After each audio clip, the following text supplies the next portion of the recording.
fatal thought impact, past painful thoughts. In fact, I blast tasteful thoughts and past. I back up my actions, fact don't ask, grab reactions, jacked attack with every word, then act with class as they hear me snap. I got nothing to lose, cause I fought and felt the bruise. Now I'm not the one confused, call the shots and they produce. I ain't lost, I'm finally loose, pick a new silver excuse. I need the views to boost me to a new abuse of being used. Everybody wants a piece now, y'all can rest in peace now. You're dead to me, so peace out. Remember, you're discreet now. Get ready for defeat now. Alrighty. Now, let us begin. We'll open to UA, where Deku, he is picking his internship. And right now, he is looking through all the files. He's well aware that while he wanted to pick a pro hero who was a Kure, he might not be able to. All Might has informed him of Gran Torino. In Gran Torino, he wants to at least see how Deku can use One for All. Deku, he was curious about this man. If this man can get All Might to shake in his fucking boots, he needs to meet him. And Deku, he did at least inform his uncle Ryan and even the Kure hero exactly what was going on. At first, Ryan, he was a bit angry. Since, yeah, they planned for Deku to go with that pro, and then, yeah, he'll just head over to the village. And then he can probably be informed and even filled in on a few things that are going to be happening, since preparations are currently being made. Since they're fairly certain war is going to break out. Now, Deku, yeah. After the explanation, Ryan, he himself was a bit curious. And we do have where the class rankings are quite simple. Deku in first, Todoroki in second, and let's just say, for the sake of the story, Bakugo in third, because I do not remember who was in the semifinals. Now, with that, we do actually cut over to Deku. He's gotten everything packed and he's already wished the girls goodbye, since he's well aware that he may not be seeing a few of them. And while he himself is going to leave his apartment, he does at least go to say goodbye to the person he's asked to watch it for him. As whenever he is staying there in the doorway, he does look at the sword to his left. It's a very nice and very clean weapon. It is currently held within a black sheath, and Deku, he does stare at it. The wrapping around its handle, and everything else about it. It's an elegant weapon, and it's one Deku, he hates leaving behind. Him actually going to reach out and grab the weapon before he just going to pick it up and stare at it. While he may not be, well, going with the Kure hero, he is going with somebody who All Might fears, who All Might trembles at the mention of. And Deku, he does decide to do one thing. He decides to take this weapon with him, since he feels like leaving it behind right now in the care of somebody who may not or possibly will hurt it. Yeah. He's not really too keen on that. He does still respect Kure tradition, and when given a weapon, you have to carry it on you. Be it knife, sword, or gun. And Deku, yeah. Well, he hasn't been carrying weapons like that in a long time. Carrying this one, it does feel like he's keeping on a tradition. And he does somewhat feel better about it, since he hasn't had a weapon in a long time.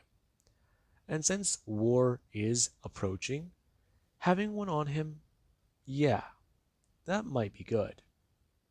Deku actually at least wrapping it up in something before leaving his apartment, as he does carry his bag and the blade wrapped up in something. And Deku, yeah, he does shortly arrive at Gran Torino's place sometime later. As whenever Deku, he is knocking on the door and he gets no response, he does walk in. As upon doing so, whenever Deku, he does enter the room and go to look around at a few things, he is kind of confused, seeing Gran Torino in a puddle of blood before Deku does just go to do one thing. He does go to grab down at the sword on his side and go to directly unsheath the blade. As whenever Deku does at least go to start inspecting the rooms around, he does find nobody. Before he does walk back into the room, go to put the blade away and at least go to sit down. Looking at the old man. Well, shit. How am I going to explain this without making it look like I killed this guy? I'm sorry, what? Oh, you're alive. You must be Izuku. Yes. And your reaction wasn't what I expected. Let's just not talk about that. Alright, well, I'm curious to know what you know about One for All. I know a few things. I've talked to Nana Shimura, and I'm actually starting to at least learn more about the quirks inside of it. Well, that's very good, but I'm sorry, what? Now, Deku does at least talk to Gran Torino, explaining everything to him. And Deku, after at least the explanation is given to him, he does get a few weird glances from Gran Torino, who he does want to know exactly what the fuck he's talking about. And Deku does at least show off Black Whip and Float. And Gran Torino, he can at least confirm he has Nana's quirk. To which Deku, after at least explaining a bit more about how, oh yeah, he doesn't try to hold on to One for All sometimes, he just activates it throughout his body like his, well, removal, and he just goes about it like that. Gran Torino, he's also a bit more curious. Whenever he does try to test Deku without him using his quirk, Deku shows off that he himself is already way, way better off than the Kanin Midoriya. Him just trying to use his natural physical prowess, he's already outclassing Gran Torino. And whenever the old man does at least figure out that Deku has really nothing left to learn from him, he does ask him exactly why he took on the internship. Well, it was quite simple. All Might was scared shitless of you. And to be honest, you're not really that threatening. That's kind of insulting, young man. Well, it's true. I mean, shit, back home. What? Kids are scarier than you are. Well, that is very rude. You do realize that I'm a Kure, right? Ah, I see. That was not mentioned by Toshi. So you know about me? Yes, I do, young man. I know about the rumors of your family. However, if Toshi told me you were a Kure, this internship wouldn't have even needed to be done. I could be watching my soaps. You and me both. Listen, I could have gone back to my hometown. So whatever we're gonna do, let's just get it over with. Now, Gran Torino, he is annoyed. He expected to get somebody who was just recklessly throwing around power. However, upon further examination of Izuku, he's not that type of guy. In fact, from what he knows about the Kure clan, Deku is very mellow for a Kure. Now, with that being said, Deku's training it does continue. However, let's actually cut over to somebody else, and at least a few days back. We do currently cut back to Class 1A, where people, they are picking internships, and at least trying to go over everything. Somebody in their seat, they are fumbling with their thumbs back and forth. And they're looking at the internships and staring at one with a lot of interest. And they are curious. They are going to try and kill the person who hurt their elder sister. They are going to go and seek revenge. However, they don't know how to do it. And you do actually have where they do glance up and look at Midoriya, who he is just sitting there and staring down at this one paper. Him filling it out and going to stand up. As whenever they do at least think for a minute to ask for his advice, since they do at least know about the Cures, they are a whole lot more interested and what exactly he might be able to do. Yes, his family is rumored and has the allegations of being assassins. However, so many assumptions can only get so far. And since the Kure, they do at least have members of police and even law enforcement in their corner, they've been able to at least avoid and dispute these allegations. Many of them are false claims, quote unquote. However, they're the truth. And while the public may be unaware as to some of these rumors and even claims, the fact that they've been disputed gets overlooked by way too many people. Since, oh hey, it's proven by the law that they're not the bad guys. But in reality, they're just using their connections to stay in the dark. Now, with that being said, they actually do pick their internship and go about their whole process for everything, packing up and leaving. However, they did at least try to ask a few questions from their classmates. And the answers they got, they were very ambiguous. Now, we do actually cut to later, where Deku, after at least going throughout his own training regime and even going further into his recovery, Gran Torino and him, they do actually start to go out on their proper internship.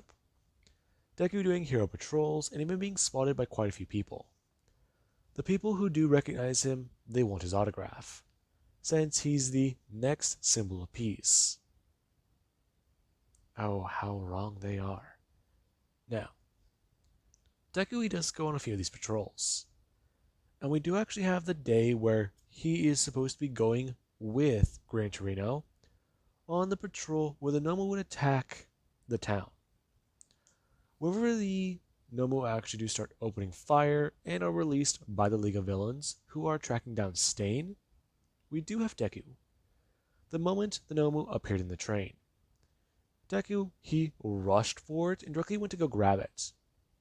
Him bringing his hands up and directly stabbing them upwards into the Nomu's head. Deku smashing the brain of it and destroying it in an instant. Whenever Gran Torino he did see this, he was staring over at Deku, and it was very off-putting to him. Since whenever Deku did go to pull his hand backwards and go to turn to Gran Torino, he does just say one simple thing: "These things aren't people, they're monsters." And Gran Torino he does just stare at Deku, as he does just go to fling the blood off of his body. Now, this is something that Gran Torino he does take notice of, and Deku he does at least explain his reasoning for taking it down so fast. Currently, they're on a train. If it derails, hundreds of people could get hurt or possibly killed. So, at least doing this was a good way to completely stop the villain in his tracks.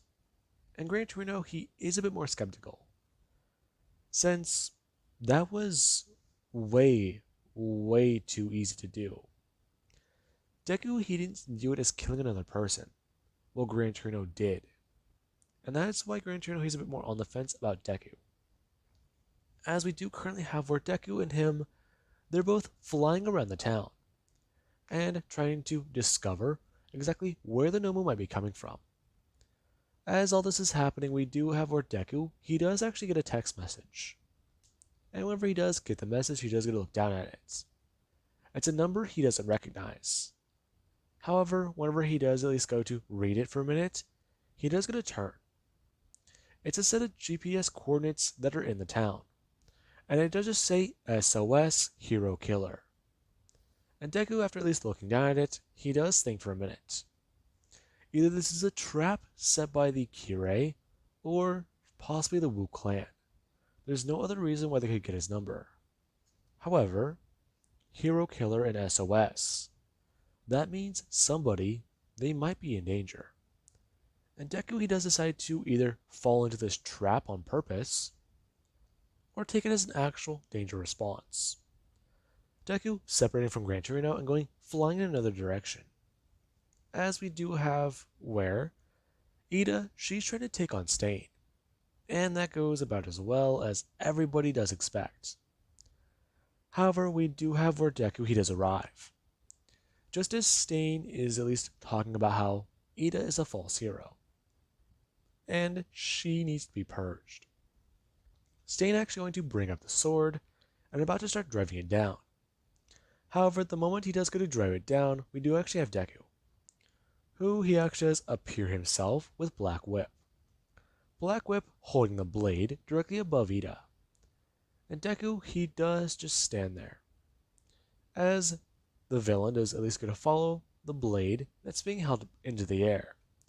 And whenever they do look up and see Deku, they do actually somewhat start smiling. And Deku does at least inform them. He's glad he responded to the SOS. However, what the fuck is Ida doing? Now, Ida, she actually at least tries to scream. Her saying thank you for responding. And that this guy, he killed her sister. Really? So you're the hero killer? Yes, I am. And I'm guessing you're here to stop me. Is that it? Yes, it is. However, I'm guessing the hero you have in the corner is also injured. Really? Perceptive. I have to be. I've been trained to be very perceptive. Stain, was it? How about this? Release whatever your quirk is on Ida, and she can get out of here. Me and you can face off. Besides, I know I'll win. Really? Your quirk is that simple little thing and you think you're going to beat me? Stain going to blink. As the moment he does, you do actually have where Deku clear the distance. Deku going to actually bring his hand up and go to directly grab Stain by his throat, picking the man up and holding him up into the air. As Stain, the moment he does have this happen, he does try to reach for a knife. And the moment he actually does get to try and stab downwards to attack Deku, he does just go to bring his hand up and directly go to grab Stain by his wrist. Him crushing it in his hand, as it does inform him. Right now, he's not even using an actual quirk. He is a Kure, and he needs to be aware. If he were to at least brandish his weapon here, he has to kill him. However, Stain is a small fish. He is nothing compared to him. Right now, turning himself in will be the best bet, since it will not be possible in a million years for Stain to beat him. And Stain, he does get annoyed. Now, Deku, while he does have Stain in his grasp, Ida, she does at least go to yell for Deku to kill him. Kill him for what he did to her sister. And Deku, he actually is just going to turn his head, taking his attention away from Stain and turning directly back towards Ida. Are you serious? You're going after him for revenge? You can't be serious, Ida. Come on. Stain taking this opportunity. Him going to spit directly at Deku. Him spitting into his eyes as Deku, he does just go to bring his hand up and go to throw Stain away. Stain taking this opportunity. With his left hand, he is going to pull a blade. Him lashing upwards at Deku's right bicep. As the moment he does actually slice against it, he does get met with some resistance, but the knife, it does cut through the skin and draw blood. And the moment it does so, Stain, he does go to lick the blade as Deku does freeze in place. And Stain, he is just staying there. And Deku, he's right in front of Ida, as she is at least talking about how, damn it, that wasn't supposed to happen. And Deku, he is at least still facing towards Ida. You know, this is not the ideal situation, Ida. I know. Fuck, I'm sorry.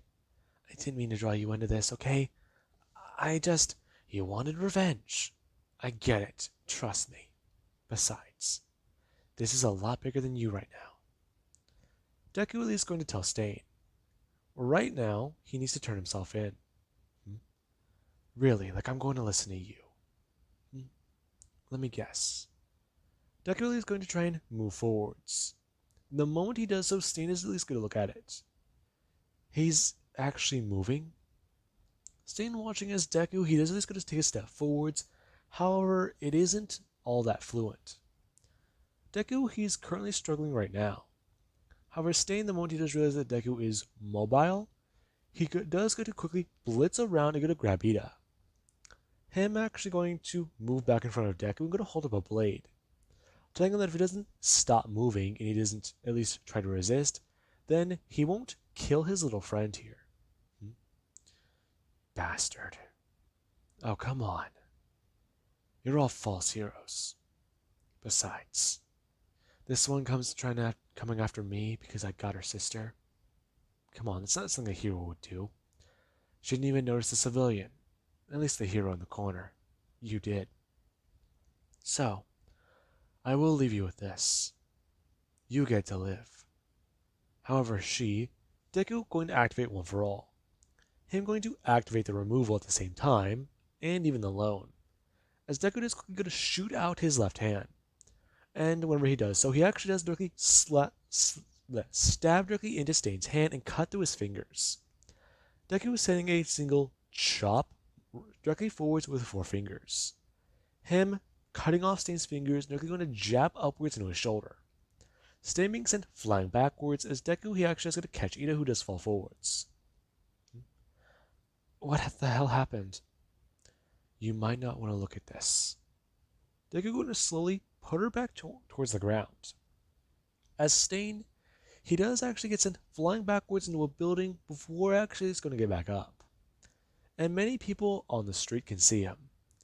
As Deku, he does start walking forwards out of the alleyway very, very slowly. And Stain, he's just staring at him. How the hell is that possible? No one's ever been able to do this. You, what the hell are you? Now, Stain is at least going to try and do one last thing. If Deku can move that fast under his quirk, he has to resort to the blood curdle. He has to resort to this last-ditch effort. Unleash all his bloodlust that he can. Focus it at the sky. And the moment Stain actually is going to do that, everybody around the area, they can feel the bloodlust. Many people are actually at least going to stare on as they can't move. They feel weak and they feel terrified. And whenever Deku does stare looking at Stain, he does go to somewhat smile. Ida, she can feel that bloodlust. However, there's something that does terrify her.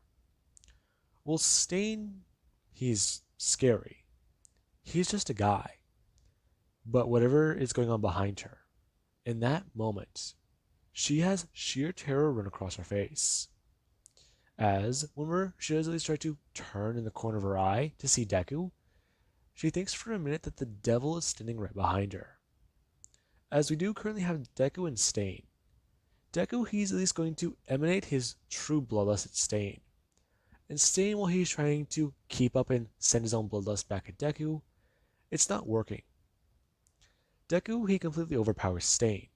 And Stain, the moment this does actually happen, you do have where the intensity of the situation, it does actually cause something to happen. Stain, he actually does go to fall forwards and go to clutch at his chest. As, yeah, nothing good happens. And Deku, the moment he does realize what's going on, he does go rushing forwards. And he does go to try and at least help Stain. Now, while those words do sound strange, Deku, he may or may not have just triggered a heart attack within this man. Not only did the heavy blow and intense, attack catch his body off guard, there's the fact that whenever they do take him to the doctor, he is actually pronounced dead. Deku, he may have gone overboard with it. However, he is ultimately not going to be filed any charges against. Well, Deku, he is annoyed that he did have to kill. He does see it as his friend is alive because of it. And the pro hero who was in the alleyway, they do at least confirm that what Deku did to Stain before he gets sent flying out of the alleyway and seemingly died was he tried to protect his friend. And the fact was a villain was going to kill him, and then most likely Deku whenever he was frozen. However, he caught him off guard and was able to take an opportunity to save lives. However, the villain in question, he himself died in the process. And Deku, whenever he does at least figure this out later, he is actually a bit more annoyed. As whenever Stain passed out or died on scene, she was able to move. And whenever Deku, he did at least try to help Stain by at least trying to give him some, what is it, chest compressions, and telling people to call an ambulance, it doesn't really work out too well. And we do actually have Ida who is sitting there and watching Deku do this. His hands are covered in blood. And then there's the fact that he does at least have a scrape running down the side of his arm. It's a deep gashing wound. And she can tell from just looking at it, it is bleeding pretty badly. She feels bad about it.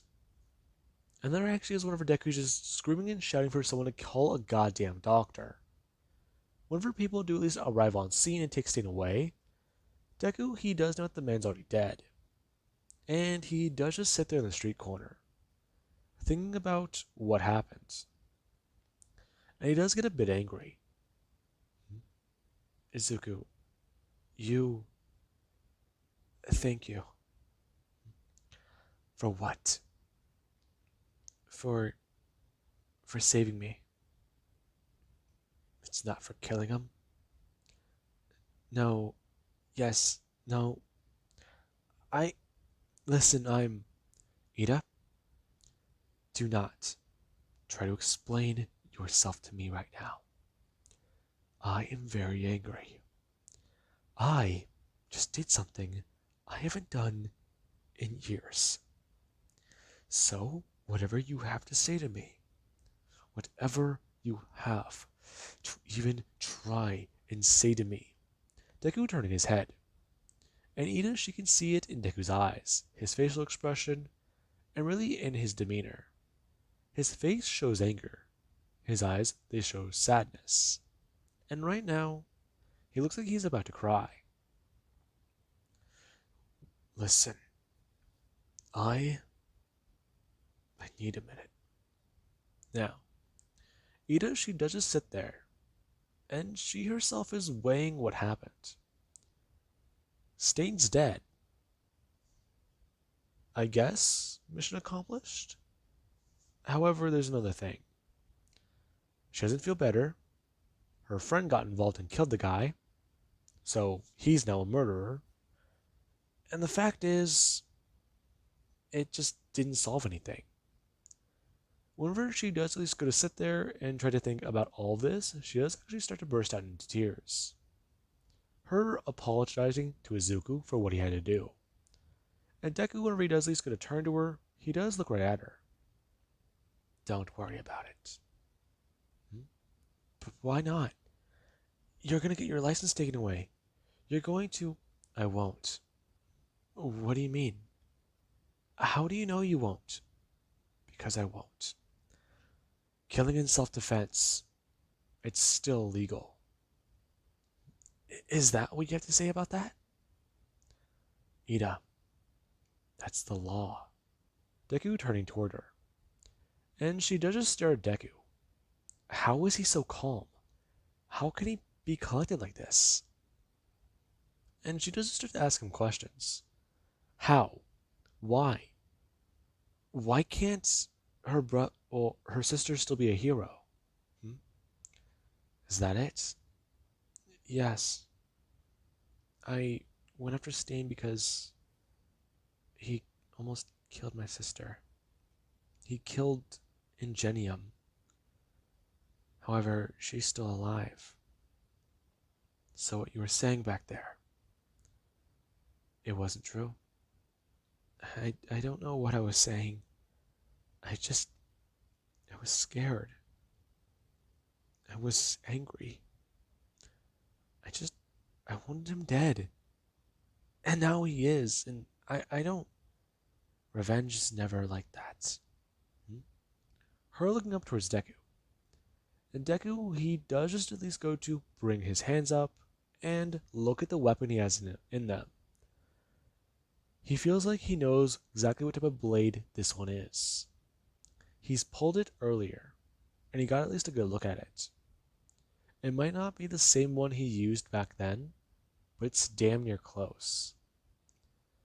Ida, I can try to help your sister, but I don't know how much of it will actually get her back up and running, walking. Does she still have her legs? Yes, she does. Good. Has she gone through physical therapy? No. Some doctors, they think that the ligaments in them, her legs, they're too damaged. They may never, she may never recover. I see. Well, how about this? I know a few doctors. Some fixed me up, and they're part of my family. You know about my family, don't you, Ida? Her looking directly at Deku. And Deku, he does just stare directly back at her. The expression on her face is all he needs to see to know that she does. Listen, I can help your sister. She may be up and walking, but she may never be a hero again. That much I can at least try to guarantee. If she becomes a hero again, I don't know what exactly will happen to her. Be stuck at a desk job, or whatever the hell, local patrol you call it. That's probably about it. Probably about as far as she might get. However, if we use my family's methods, the Kure methods, then she may be actually be able to get up and walking again. Non-Kure methods, you'll get whatever I'm telling you. For the Kure, though, full recovery most likely. What? So, wait. Please, I'm begging you. Ida, it's not that simple. What is it then?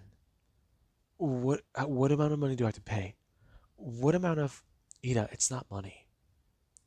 Deku turning directly at her and staring at her, starting to inform her.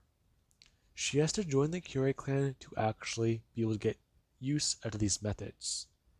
Deku can give her some pressure points that she can use for acupuncture. However, he can't give her many of them. He can tell her certain nerves and she can look into it more. Acupuncture is certainly the way for her sister to recover. He can give her a list of doctors, and they can do whatever they can. However, that's as far as he can really take it without her really having to join his family. Her going to open her mouth as Deku is going to bring his hand up. Listen, Ida, there's more to it. Every rumor and lie you think you've heard about my family, anything you've heard saying we're bad people, we're murderers, we're assassins, all of it, it's true. Ida's just staring at him with her eyes wide. You have to kill somebody. You have to fight a Kure and prove that you yourself are worthy to join our family, and then you can get access to those techniques. However, there's just another problem. Deku going to bring his hand up, informing her that he's fairly certain that he can talk to her about joining the family, but she would have to pick a spouse to be a Kure. Her staring at Deku. As Deku, he actually is just turning his head. Listen, that's all I can really tell you. I can talk to my uncle. And, well, her actually going to lay her hand directly onto Deku's his left hand that's on his leg. Thank you. Him turning. Huh? Sure. Izuku, I'm sorry I dragged you into this. Don't be. I need a minute, okay? I'm angry at myself. Now, the rest of the internship would go relatively good. However, there is a problem upon the return. Whenever everybody they are sitting down at lunch and talking at the table, Ida, she actually has come walking over to join them. And whenever she does sit down directly next to Deku and at least try to talk to him about a few things that they are all aware of, they do see the look on her face. Them turning back to Deku, as Deku he does just go to sip something from a cup and stare away from Ida. And all of them, they do need a few things explained. Since if they don't get them, there's going to be a brawl right there in the cafeteria. Now, with that being said, I do hope you guys enjoyed. Have an amazing day. Catch you guys in the next part.